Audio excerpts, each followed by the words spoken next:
Ninguém quis casar com ela. E foi o próprio pai que a ofereceu na praça como quem despeja o resto de um cobertor queimado. Lembro da cena como se tivesse gravado com formão.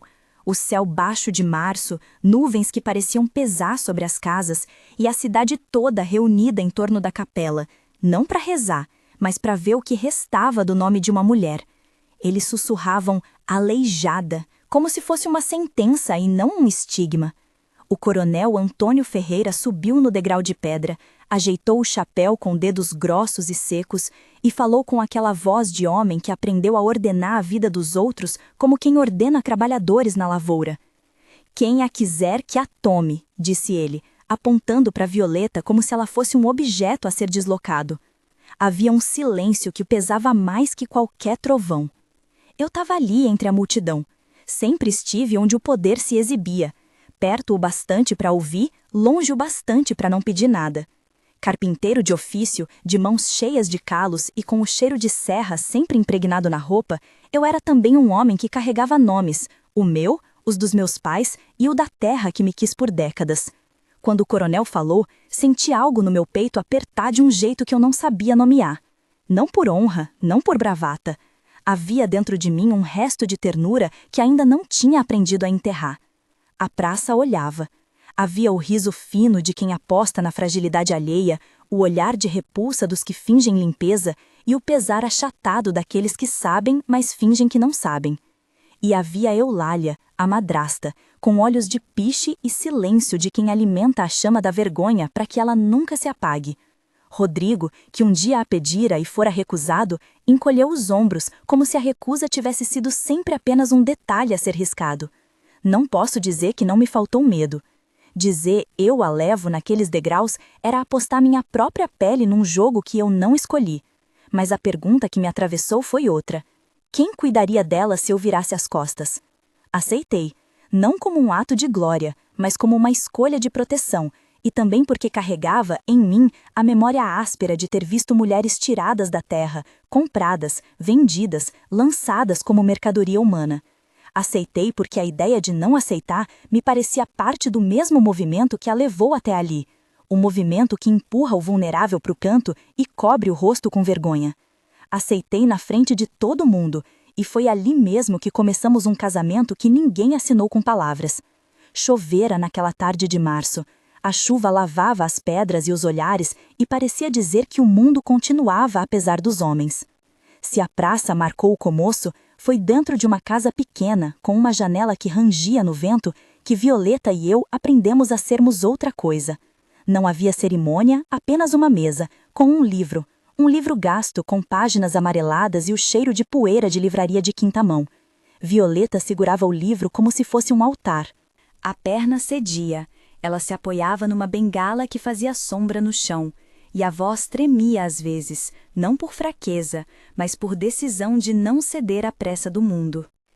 Lembro das noites em que apagávamos a lamparina e ela me ensinava letras com paciência de jardineiro. Eu, homem feito, aprendi a formar palavras como quem reconstrói um móvel quebrado, medindo, encaixando, martelando de leve. E foi dentro dessas letras que começaram a nascer outros cuidados. As pessoas chamavam de estorvo o que em casa era ritual. Violeta não se definia pela perna que tremia, nem pela palavra cortante dos vizinhos.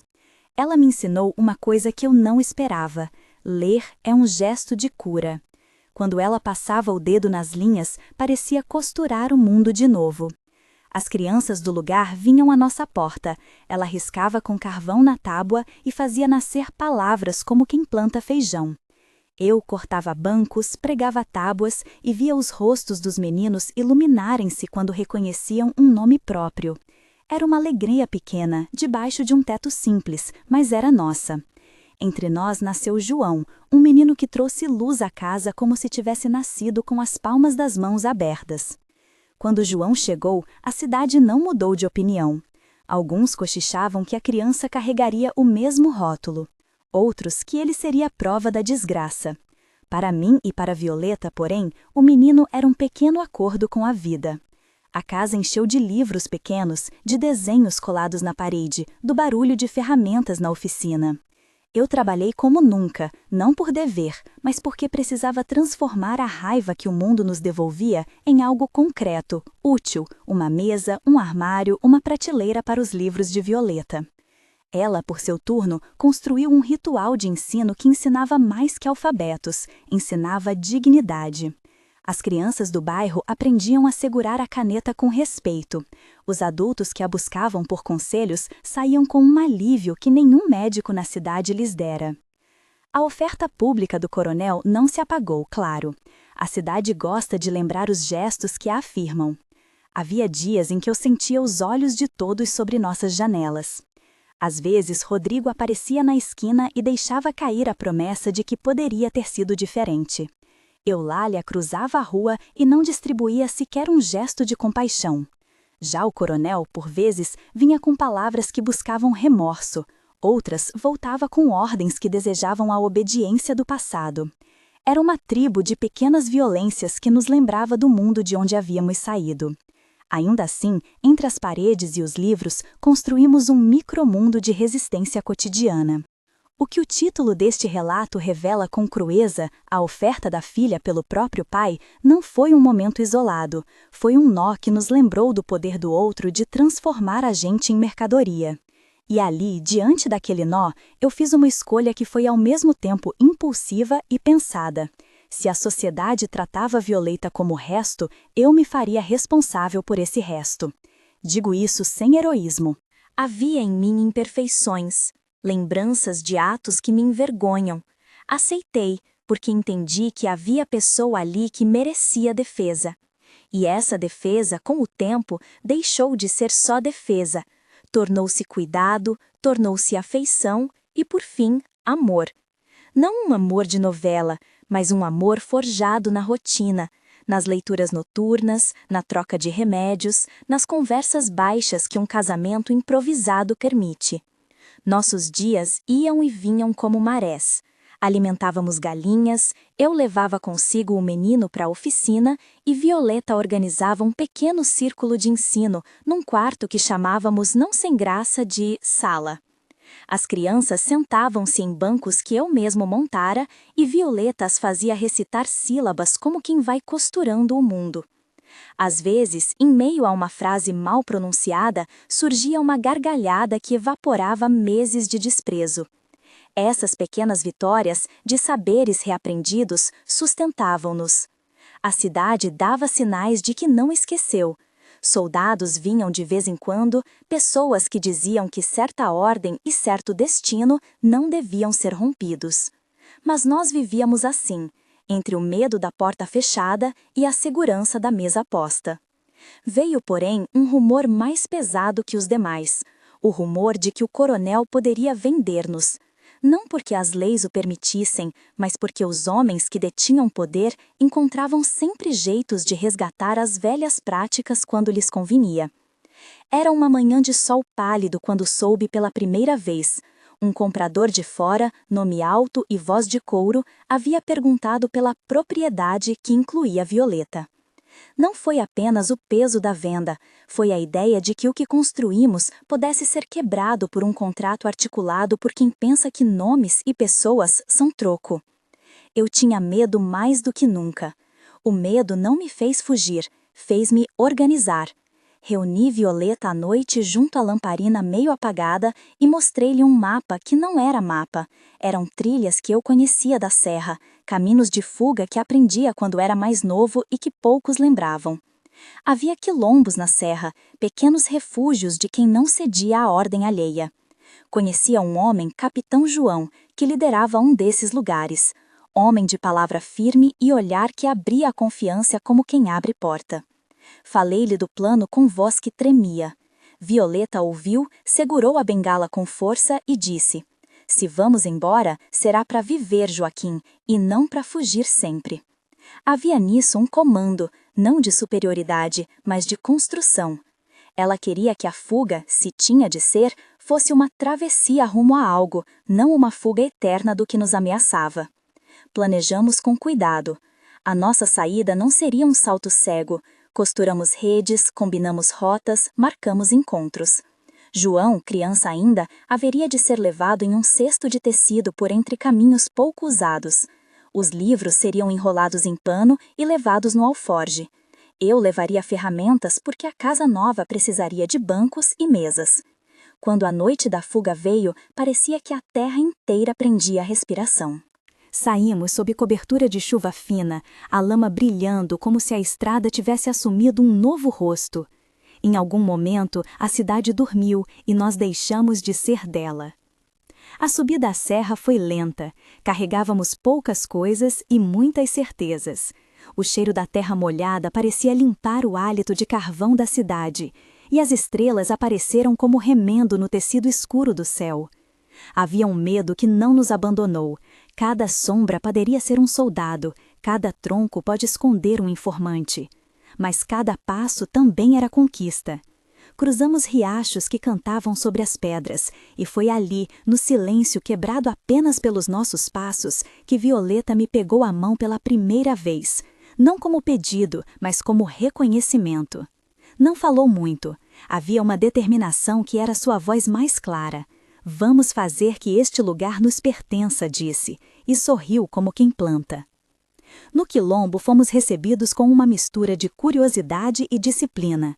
O capitão João nos olhou, tomou nossas mãos e não fez perguntas de sangue. Dispôs uma tábua para Violeta, deu-nos abrigo numa casinha de parede de barro e disse apenas o indispensável. Aqui aprende-se a ser livre todos os dias, sem truques. A vida no quilombo tinha uma gramática própria, trabalho partilhado e noites longas de conversas. Havia uma escola feita de tábuas encostadas em um poste, um pequeno espaço onde um quadro negro gastava o seu pó. As crianças corriam descalças e o riso delas era o melhor sinal de que o mundo poderia outros rumos. Violeta encontrou ali um palco. Com a mesma calma com que fazia as crianças da nossa rua aprenderem a ler, ela organizou um círculo maior. Usava um pedaço de carvão para riscar letras numa tábua e logo havia filas de meninos e meninas ansiosos por tocar no mundo das palavras. Eu, com a minha serra, cortei bancos e prateleiras, montei um compartimento onde os livros vindos da cidade seriam guardados. Havia um cheiro de madeira fresca e couro no ar, e um som constante de martelo que me lembrava de que estávamos erguendo não apenas móveis, mas um modo de vida. Alguns homens do quilombo que primeiro nos encararam com reservas vieram assistir às aulas de Violeta. Ela os chamava pelo nome e os via como quem vê possibilidade. Não era só alfabetização, era recuperar a própria história que lhes fora arrancada. A rotina ali não era ausência de medo, era a decisão de encarar o medo todos os dias com pequenas práticas. Fundamos um princípio, cada um devia ensinar algo a outro. A escola virou também clínica improvisada, porque além de ler, as pessoas adoeciam, sofriam ferimentos que a distância do médico da cidade tornava perigosos. Aprendemos a fazer cataplasmas com raízes, a costurar feridas, a contar febre. Eu não era médico, era carpinteiro que aprendera a costurar o mundo com madeira. Mas mãos praticantes ajudam. E Violeta, com sua calma, virou a referência. Lia receitas antigas, anotava sintoma por sintoma e organizava uma biblioteca de remédios caseiros e saberes populares. E havia momentos de extraordinária alegria. Uma menina que antes só sabia juntar lenha, abriu um livro e soltou o primeiro som de uma palavra inteira. E o aclamar foi como um funeral de velhas opressões. Mesmo dentro desse abrigo, as lembranças da cidade vinham. Chegavam em forma de cartas rasas deixadas por quem fugira antes, em boatos que alguém trazia pela trilha, em noites em que o luar parecia revelar perigos. Porém, a cada manhã, o trabalho reconstruía o sentido das coisas. A horta que comecei a montar crescia a partir de sementes trazidas em pedaços de tecido. A clínica aumentava seus pequenos estoques. João, que já começava a falar e a soletrar, corria entre as pernas dos adultos com um livro na mão. Violeta ensinava-lhe a pronúncia das vogais como se narrasse a história do mundo. Sentamo-nos ao redor da fogueira muitas vezes e eu ali, velho em parte pela memória, pensava nas escolhas que me haviam trazido até ali. Não me excluía a culpa. Havia atos passados que pesavam, mas também havia a clareza de que, naquela fase da vida, eu podia transformar o que me ficou. Quando penso no pedido do coronel, não o vejo apenas como um gesto isolado de crueldade. Vejo também a incapacidade de uma cidade que prefere esquecer do que encarar. Muitas pessoas, ao ouvirem a história, tentam reduzir o coronel a vilão único. Não é só isso. O coronel é uma engrenagem, e a engrenagem tem muitos dentes. O desprezo cotidiano, as leis que protegem privilégios, o medo coletivo. E no centro disso tudo, alguém, naquele caso, Violeta, paga o preço. No Quilombo, a gente aprendeu outra língua, a linguagem da reconstrução. Não era utopia. Havia falhas e discussões, momentos em que a escassez punha os nervos à flor. Havia homens que lembravam com rancor das forças que os haviam subjugado. Havia mulheres que temiam represálias. Capitão João presidia essas brigas com firmeza. Ele conhecia os dois lados do medo e da generosidade. E, apesar de tudo, conseguimos cultivar rotina de educação e saúde. O menino João crescia ao lado das prateleiras e eu via nele uma promessa que não queria que fosse quebrada. Ainda assim, uma sombra percorria meu pensamento com insistência. A paz que erguemos foi custeada em passos furtivos, e toda paz frágil tem, algures, o seu ponto de inflexão. Havia noites em que o vento soprava diferente, como se quisesse avisar que algo se aproximava. Era só superstição? Talvez, mas o corpo tem memória de alerta que a palavra racional às vezes não alcança. Naquelas horas, eu caminhava até a borda do Quilombo, olhando a estrada abaixo e perguntava a mim mesmo se havíamos erguido paredes suficientes, não de barro, mas de solidariedade. Violeta vinha, apoiava-se na bengala e dizia com firmeza: fizemos o que pudemos, o resto, Deus que não prometemos, que venha. Ela sempre dizia adeus como quem não profetiza milagres, mas como quem reconhece limites. Foi numa dessas noites que ouvi o latido distante de um cão na estrada. Não dei atenção de início. Latidos eram costumeiros junto à beira. Mas o latido se juntou a outro, e outro. Fizeram uma escada. A fogueira no centro do Quilombo estalou, e as vozes foram amainando. Eu senti o corpo reagir. Havia, de novo, aquela sensação de entrada em cena. Algo havia começado a se desenhar lá fora. Olhei a casa onde Violeta dormia. Vi o menino enrolado num cobertor e não tive outra certeza senão que protegeria nossa Quilo a qualquer custo. A história que começou com a oferta do coronel não terminaria com a fuga. Eu sabia disso. A fuga fora apenas mudança de cenário. Agora éramos parte de algo maior, solidários em prática e não somente em discurso, e também mais visíveis por isso. Havia quem detectasse e se incomodasse. Não eram apenas histórias soltas narradas em esquinas. A cidade tinha olhos, e esses olhos não costumavam piscar com gentileza. A lua nasceu alta e alumiou rostos atentos. Sentei-me na soleira da casa e fiquei a ouvir o som das tábuas do Quilombo, o sussurro das conversas e os ruídos que a noite trazia. A paz que então nos envolvia era amorosa, feita de pequenas vitórias. A menina que conseguira ler o nome pela primeira vez, a vizinha que recuperaram o machucado com a receita de nossa clínica, as prateleiras que começavam a abrigar livros como tesouros. Mas havia no ar um gosto de algo que pendia, como um fio sobre o qual logo se penduraria um sino.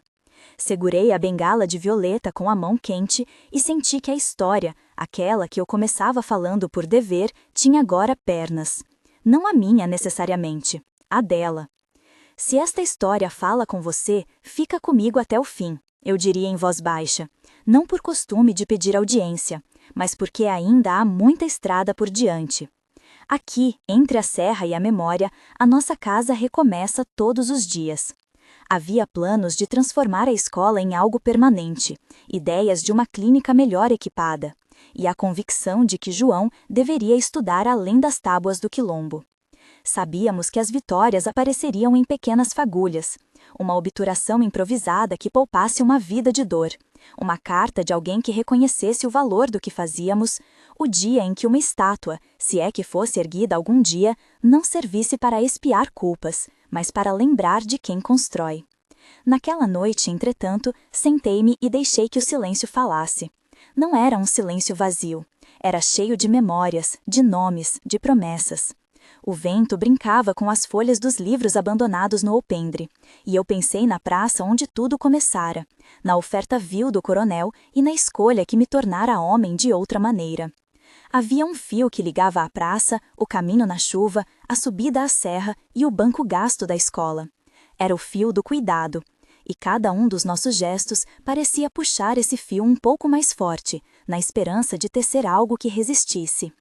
Quando a lua inclinou-se para o ocidente, ouvi um murmúrio entre as tábuas. Não era só o barulho do vento, era a voz humana à distância que chamava. Levantei-me, o corpo pesado pelo trabalho e pelo sono interrompido tantas vezes nas últimas semanas. Peguei minha ferramenta, não por necessidade de construir, mas por costume de homem que usa as mãos para se ancorar ao mundo. Olhei para a portinha de barro onde Violeta dormia e vi o contorno dela se recortar na sombra. Havia nessa sombra tanta força que eu me perguntei como pudera subestimar aquele nome por tanto tempo. Chamavam-na de aleijada, como se fosse um selo. Eu sabia que era outro selo, o de quem resistia. Do lado de fora, a estrada brilhava sob o luar.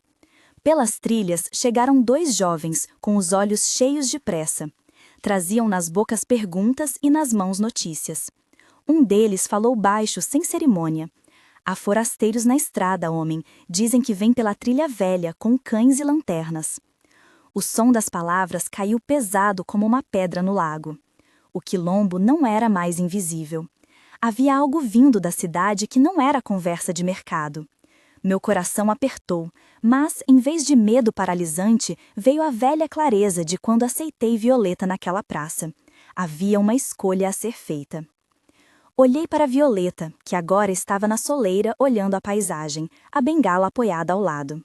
Seus olhos encontraram os meus, e sem precisar dizer nada, compreendi que não estávamos mais apenas fugindo, estávamos à beira de sermos provados.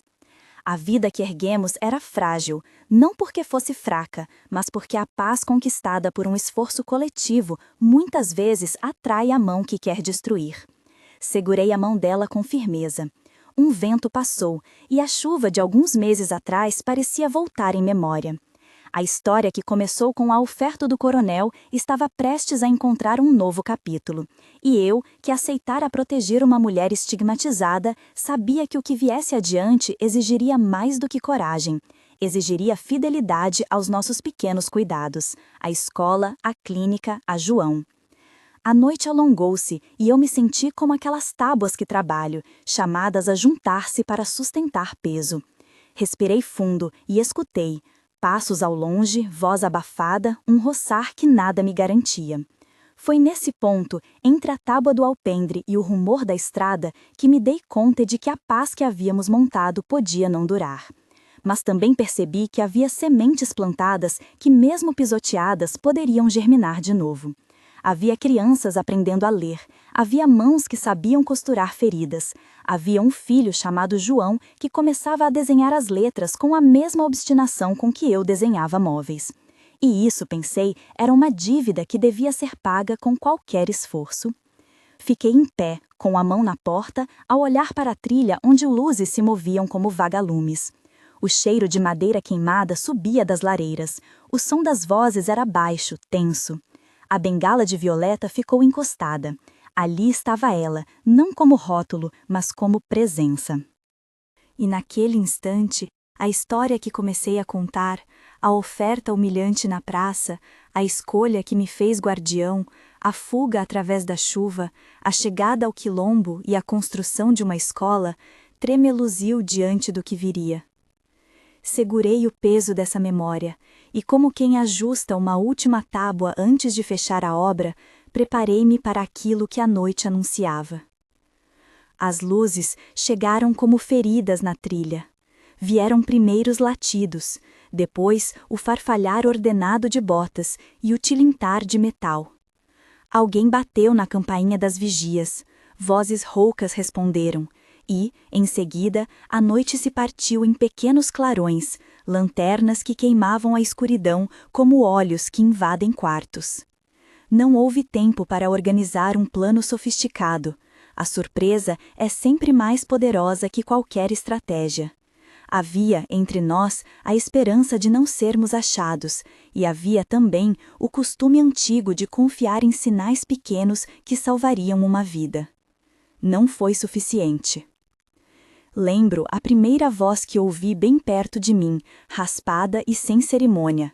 Saia daí, mãos ao alto. A ordem não buscava diálogo, era uma sentença em forma de comando. Corremos como quem correu a vida inteira, forasteiros em seus próprios quintais. Gritos se espalharam, um homem com uma lanterna apontava para as casas, outro soltava um cão que rasgou a noite com dentes e urgência. Crianças choraram, mulheres chamaram nomes, e eu vi Violeta pela porta, com a bengala escorada, os olhos grandes demais para o rosto. Não tive tempo de pensar. Havia apenas um movimento: agarrar o menino, fechar a porta e tentar proteger o pequeno mundo que construíra. Os homens que atacaram não vieram só.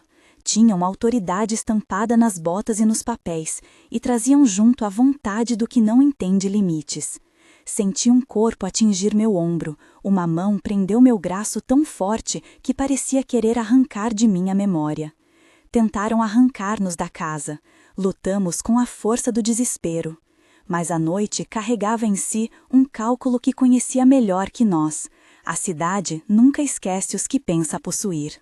Nos empurraram pela estrada. Foi vergonha e medo compactados. O menino soluçava, agarrando um livro cuspido no chão. Violeta mantinha o olhar alto, não por orgulho tolo, mas por aquela dignidade funda que ela não se permitia perder. Lembro da cena de armazém, nós empilhados como fardos, a madeira que cheirava a pó e a óleo, o som repetido de correntes que sugeriam destino. Havia um cheiro de pólvora e de suor. Havia também o som abafado de passos que não pertenciam àquelas tábuas. A prisão improvisada era um celeiro antigo, com frestas que deixavam o luar entrar como agulhas. Nos colocaram em torno. Havia gente de antes, homens que já conhecíamos de alguma história velha. Havia mulheres com olhos assumindo o tamanho do mundo. Ninguém perguntou muito. As perguntas, quando vinham, eram para humilhar. Quem manda aqui? De onde vieram? Que direito tem de criar escola? As respostas não serviam. Eles queriam matar o tipo de vida que ali se formava, mais que os corpos. Violeta adoecia por dentro sem que o hospital estivesse perto. A prisão não é lugar de cura, é fornalha de memórias quebradas. As noites ali eram feitas de gemidos abafados e de alguém pedindo um pão com lenha. Ela partilhava o pouco que tinha, fazia instruções baixas para quem não sabia ler, lia as páginas que trazia enroladas contra o peito. Uma das guardas, uma mulher de rosto fechado, certa vez a ouviu repetir uma frase que ninguém ali quiser lembrança. Ensinar é devolver o que me tiraram. A frase atravessou mais do que nossas correntes, atravessou certezas deles. Quase não houve visitas permitidas. A cidade murmurou pouco e o coronel, por sua vez, soube manter a distância pública. Uma mistura de cálculo e remorso que nunca sabe como se acomodar confortável entre as pessoas. Dizem que marcou presença em papel, assinou uma minuta que buscava amenizar o caso. Eu vi o papel. Era formal, frio, insuficiente. A polícia tentou transformar o fato num caso jurídico, como se a lei pudesse, com uma caneta, arrumar a vida que desmontara. A brutalidade não foi sempre feita de golpes. Às vezes foi a burocracia que mais doía. Carimbos, prazos, as portas de ferro que separavam. Eu me lembro das noites em que ia até a fresta da madeira e via Violeta dormir apoiada numa pilha de pano. Ela segurava um livro como se fosse um remédio. O menino, escondido numa sombra, desenhava letras em pedaços de pão. Havia também um silêncio que vomitava vergonha. Perguntei ao guarda que vigiava se poderíamos levar remédios, e ele riu com a cara larga. Temos ordens, disse. As ordens, aprendi, ocupam o lugar dos sentimentos quando os corações querem se eximir. A doença de Violeta não veio como tempestade súbita, foi um estrangulamento lento. Primeiro a febre, depois a tosse que arrancava do peito pedaços de noite. Os médicos que a vistoriaram no armazém olhavam com aquele olhar técnico que esconde o desconforto. Não há leitos, não há remédio. Meu desespero se deu em minúcias. Procurar casca de árvore que alivia a tosse, raspar folhas que amenizam febre, enfiar panos úmidos onde a dor parecia maior. Mas havia uma coisa que nem a maior das ervas conseguia tocar: a humilhação de estar trancada enquanto o mundo continuava a inventar desculpas para si mesmo. Numa manhã de céu curto e sem céu, Violeta me chamou com um sopro baixo. Trouxe consigo o livro que sempre mantinha perto do peito e me entregou com mãos que tremiam menos pela fraqueza e mais pela urgência de uma missão. Pegou minha mão e colocou ali uma promessa enxuta: cuida do João. Não deixes que ninguém transforme o menino em história para esquecer. Foi assim, com palavras simples, que ela depositou a tarefa que me queimaria a pele pelo resto dos dias. Havia um mandato implícito e sagrado: que o menino tivesse ferramentas para mais que sobreviver. Quis que ele tivesse cultura e saúde, que pudesse, num futuro, olhar a cidade e nomear as coisas sem medo. As últimas horas de Violeta foram feitas de pequenas imagens que agora me perseguem. Vi o livro fechado como um cofre, a bengala encostada num canto como um corpo que guarda passos ausentes, e a respiração curta como uma máquina que perde o pneu. Não havia médico com coragem adequada, nem remédio que obedecesse à pressa dos acontecimentos. Havia apenas o silêncio espesso e o choro contido de quem estava ao lado. Ela morreu com uma frase pequena nos lábios, algo que parecia uma canção antiga, e quando a janela do celeiro deixou entrar o dia, eu a vi inerte com o livro sobre o peito, como se tivesse tentado alfabetizar a própria morte. Dizem que na cidade houve quem festejasse como vitória e quem escondesse o rosto por vergonha. O coronel, quando soube, teve seus dias de silêncio fingido e de cartas curtas. Alguns viram ali uma oportunidade de assinar uma alforria formal, como se um pedaço de papel pudesse remediar o que foi feito. A alforria foi assinada dias depois, com carimbo e data, quase como obra de uma administração que queria limpar suas mãos. Recebemos o documento frio, e a formalidade do termo foi apenas o primeiro passo de uma estrada bem mais longa. A liberdade, explico desde então, não cabe num papel, cabe em escola, em remédio, em lugar onde o menino pode prender os sonhos sem medo de perdê-los. Eu saí do armazém com João ao colo. O corpo dela ficou para trás junto de outras memórias que o lugar acumula. Voltamos para a cidade com a certeza amarga de que a morte de Violeta não fechara contas. Ao contrário, abriu uma lista de cobranças que, se não fôssemos cuidadosos, poderiam se transformar em cinzas. A alforria formal veio como reconhecimento tardio. O papel dizia que já não éramos propriedade, mas o tecido do dia a dia não se reorganiza só com um carimbo. Começamos a trabalhar naquilo que chamamos, às vezes com impaciência, de reparação prática. Ergui a oficina mais firme, comprei terra para a horta, e aos poucos, com pouco dinheiro e muita insistência, montamos uma sala improvisada de instrução. Consegui doações de livros, alguns velhos e de capa gasta, outros trazidos por mãos que entenderam o que a cidade nos devia. A clínica nasceu como uma gambiarra necessária, uma mesa, algumas ervas catalogadas por Violeta em suas anotações e a coragem de perguntar a cada vizinho o que doía. João cresceu entre prateleiras e remédios, e eu o vi costurar o seu próprio destino com a dedicação que só uma criança que viu sua mãe morrer por falta de cuidado poderia cultivar. Foram anos de luta. O que recebemos do Estado foram promessas com datas, e um ou outro médico que aparecia de vez em quando para olhar feridas, anotar problemas e ir embora. Muitas vezes discutimos se isso bastava. Eu, que carrego na pele o peso de decidir como pagar uma dívida que não é só minha, sempre disse que as coisas que se fazem de verdade têm a cadência do trabalho diário. A placa com seu nome não substitui o cuidado, é apenas um lembrete de que o trabalho precisa continuar. Houve disputas sobre a imagem que se deveria manter. Alguns queriam transformar Violeta numa estátua de paz, com traços suavizados, como se a cidade pudesse assim lavar a própria culpa. Outros argumentavam por mostrar a bengala, os olhos firmes, o livro nas mãos, uma estátua que não perdoa, mas que diz a verdade. Participamos de debates, cartas públicas e reuniões que nem sempre foram agradáveis. Muitas vozes quiseram apagar as partes que doíam. Minha defesa era insistir que a figura de Violeta tivesse a verdade de sua vida. A perna que a fez ser chamada pelo rótulo, o livro que a fez ser professora e o olhar que jamais se curvou a pedidos de silêncio.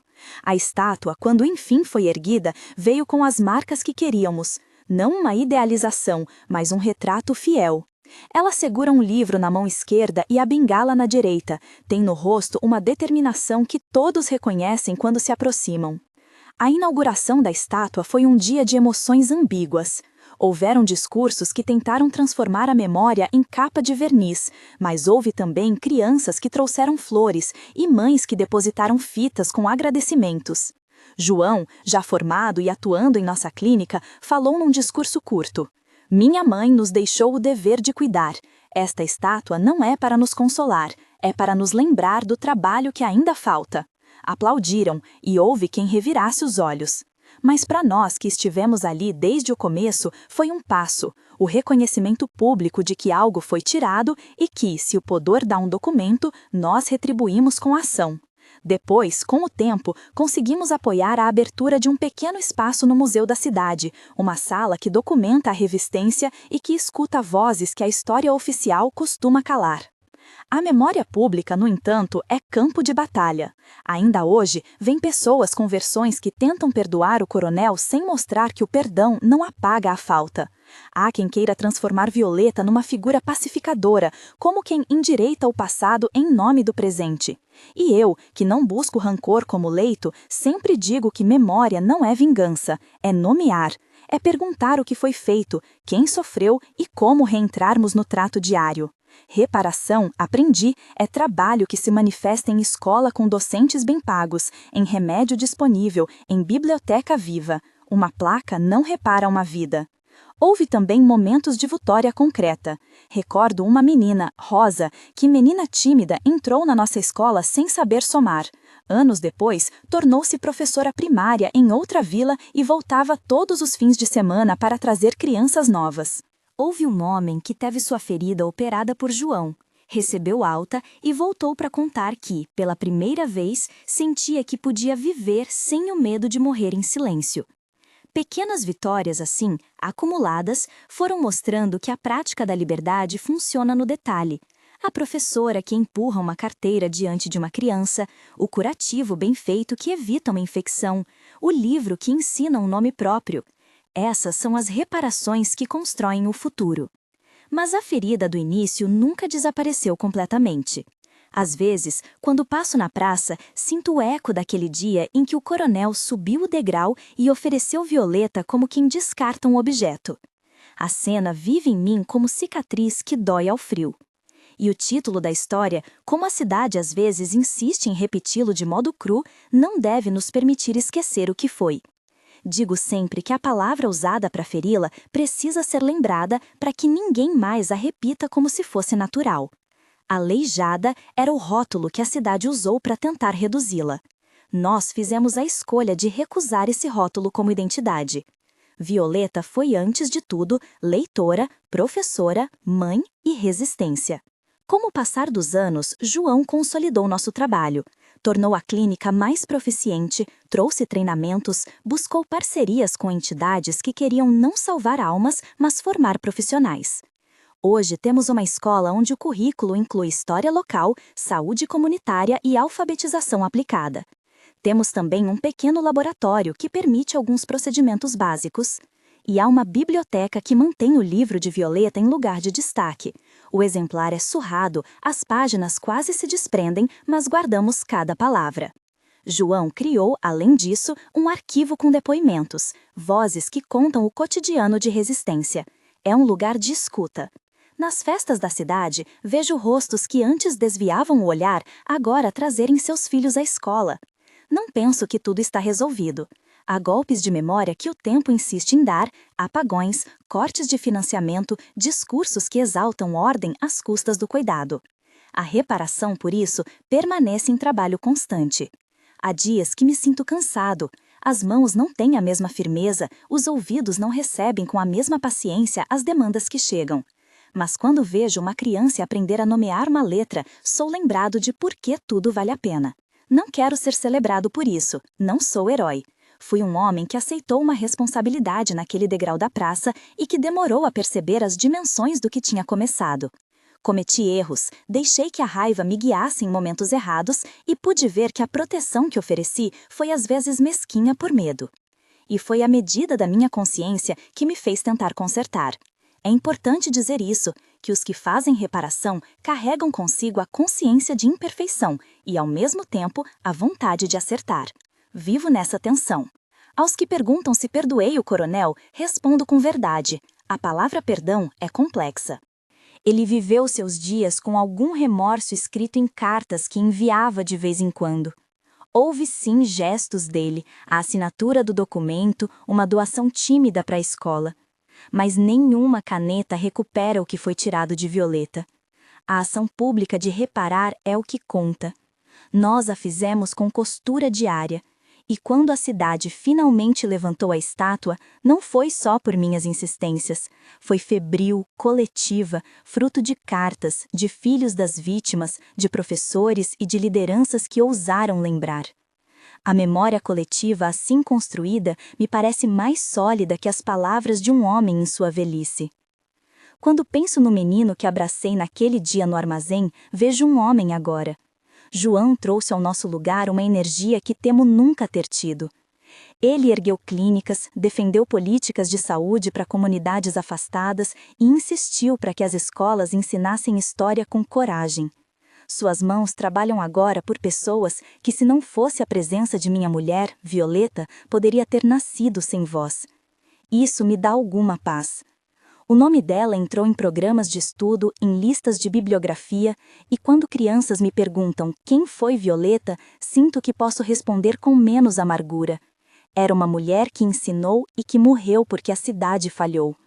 Ela ganhou lugar nos livros que ensinam a olhar. A nossa biblioteca possui um canto especial onde estão cartas e relatos de quem passou por nós. Há escritos de pessoas que vieram de longe para reconhecer. Há confissões de antigos inimigos que, com o tempo, se apresentaram e pediram que o registro fosse feito. Eu guardo esses papéis como quem guarda sementes, pois a memória não é só um monumento, é um plantio de futuro. Nossos jovens, agora mais do que nunca, aprendem a perguntar: quem foi deixado para trás? E como podemos nos dispor a garantir que isso não aconteça de novo? Não minto. Desejo que a cidade consiga olhar para o passado sem desculpas. Desejo que a palavra usada para feri-la perca a força que teve. Desejo, sobretudo, que a reparação se traduza em políticas públicas que sustentem escolas e clínicas. Mas também sei que esperar por grandes gestos nos inutiliza. O que aprendi com Violeta é que as coisas mudam no gesto simples, na leitura que se dá a uma criança, no curativo que se faz com cuidado. A reparação prática foi isso, um conjunto de gestos que, somados, começam a organizar vidas. Esta história nasceu da humilhação pública, do degrau da praça e da oferta cruel de um pai. Mas não terminou ali. Transformou-se em trabalho, em escola, em clínica, em obra de gente que decidiu não esquecer. Contar esta história é minha obrigação e também minha dívida. Por isso, termino aqui com algo que talvez seja o ensinamento mais claro que recebi. Memória é prática. Quando lembramos, não basta suspirar ou erguer uma placa. É preciso plantar. E plantar exige presença diária. Se esta palavra alcançou o seu peito, peço apenas uma coisa: que não deixe a história morrer em silêncio. Compartilha. Traga ao discurso coletivo o exemplo de quem foi descartado e fez-se força. Visite um museu, apoie uma escola, doe um livro, converse com alguém que precise ser ouvido. Preservar memória é trabalho de todos nós e, acima de tudo, é a maneira mais honesta de honrar aqueles que não têm mais voz. Que o nome de Violeta ande pelas ruas, que as crianças conheçam a história dela nas aulas e que, quando for preciso, alguém levante a mão para proteger o que nos resta. É assim que a oferta que a desumanizou deixará de ser poder para se transformar em lição. E assim, com livros emprestados, curativos bem feitos e palavras ditas em público, pagamos um pouco da dívida que a cidade tem com seus esquecidos. Não é pouco, é o suficiente para começar.